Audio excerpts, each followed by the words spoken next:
Friends, today we are going to study about the compressive strength test of concrete by referring to IS code 516-1959.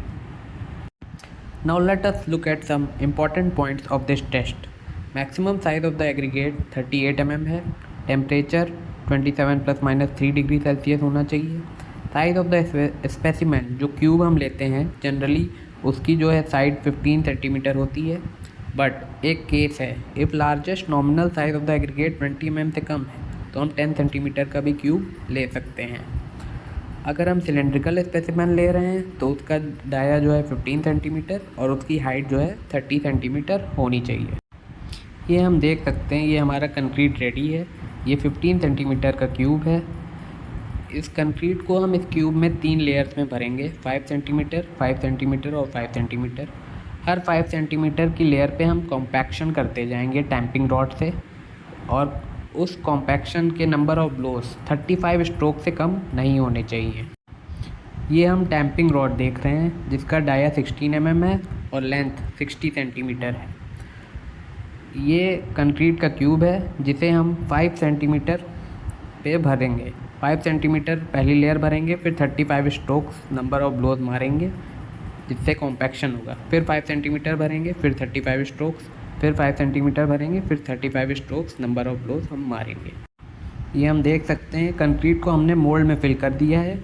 अब इसको हम 24 घंटे के लिए moist temperature पे छोड़ देंगे. कंक्रीट फिल्ड मोल्ड को जहाँ पे हम रख रहे हैं उसकी डिफरेंट कंडीशंस देख लेते हैं. उसको क्यूरिंग कहते हैं. रिलेटिव ह्यूमिडिटी जो है 90% होनी चाहिए. टेम्परेचर 27 ± 2 डिग्री सेल्सियस होना चाहिए. और जो टाइम पीरियड है जिसमें कंक्रीट मोल्ड में रहेगा वो 24 ± हाफ आवर्स होगा. 24 आवर्स के बाद हम कंक्रीट को मोल्ड से निकालेंगे और उसको हम क्लीन और फ्रेश वाटर में प्लेस कर देंगे. इस फ्रेश वाटर से हम मोल्ड को तभी निकालेंगे जब हमें टेस्ट करना होगा, तब तक ये मोल्ड इस फ्रेश वाटर में ही रहेगा. आइए अब हम टेस्टिंग करने की एज कैसे लेना है वो समझ लेते हैं.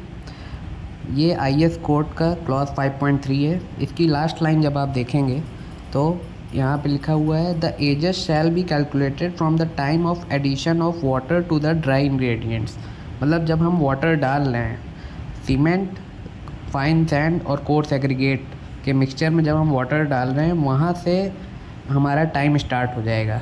तो उसी के आसपास हम मोल्ड को फिल करते हैं. फिर मोल्ड को हम 24 आवर्स के लिए रखते हैं, फिर उसको हम पानी में डालते हैं. ये टेस्ट जनरली 7 डेज़ और 28 डेज़ पे होता है. तो 7 डेज़ हमें कब लेना है? 7 डेज़ एज का मतलब हुआ 24 आवर्स ये जब हम मोल्ड में रखे हैं, फिर इसके बाद 6 डेज़ जब ये वाटर में था. 28 डेज़ एज का मतलब हुआ 24 आवर्स ये, और 27 डेज़ जब ये वाटर में था. ये मोल्ड को हमने यूनिवर्सल टेस्टिंग मशीन में फ़िट कर दिया है. अब हम लोड को अप्लाई करेंगे. ये हम लोड अप्लाई कर रहे हैं. ये हमने मशीन को स्टार्ट कर दिया है और लोड इस मोल्ड पे लग रहा है. रेट ऑफ लोडिंग जो हम लेते हैं वो 140 kg per centimetre square per minute लेते हैं. ये हम देख सकते हैं यहाँ पे मोल्ड हमारा फेल हो गया है और जो लोड आ रहा है वो 846 किलो न्यूटन आ रहा है.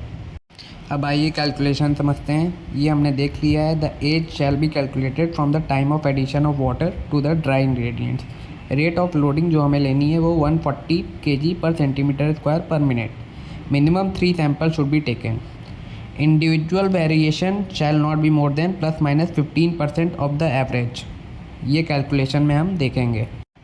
अब आइए हम कैलकुलेशन देखते हैं. स्ट्रेंथ जो आएगी क्यूब की वो न्यूटन पर mm स्क्वायर में लेनी है. लोड जो है हमारा वो किलो न्यूटन में आ रहा है. एरिया हमें पता है 15 centimetre into 15 centimetre surface area है क्यूब का, क्योंकि उसकी साइड जो है 15 सेंटीमीटर. इसको न्यूटन में करेंगे तो इंटू 10⁻³ करेंगे. सेंटीमीटर स्क्वायर को mm स्क्वायर में करेंगे तो 100 से करेंगे. तो ये हमारा न्यूटन पर mm स्क्वायर में आ जाएगा. मिनिमम 3 सैंपल्स हमें लेने हैं. तो एवरेज स्ट्रेंथ क्या होगी? मीन स्ट्रेंथ होगी. First plus second plus third को 3 से डिवाइड करेंगे तो हमारा F एवरेज आ जाएगा. फिर हमारे पास एक स्टेटमेंट थी कि 15% से ज़्यादा वेरिएशन इंडिविजुअल का नहीं होना चाहिए. तो हम 2 वैल्यू निकालेंगे, 0.85 इंटू F एवरेज और 1.15 इंटू F एवरेज.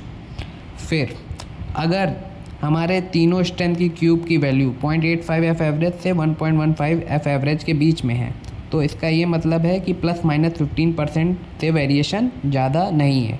तो हमारा रिज़ल्ट इस कंडीशन को तो प्रूफ करता है। तो यहाँ पे हमारा compressive strength test of concrete ख़त्म होता है।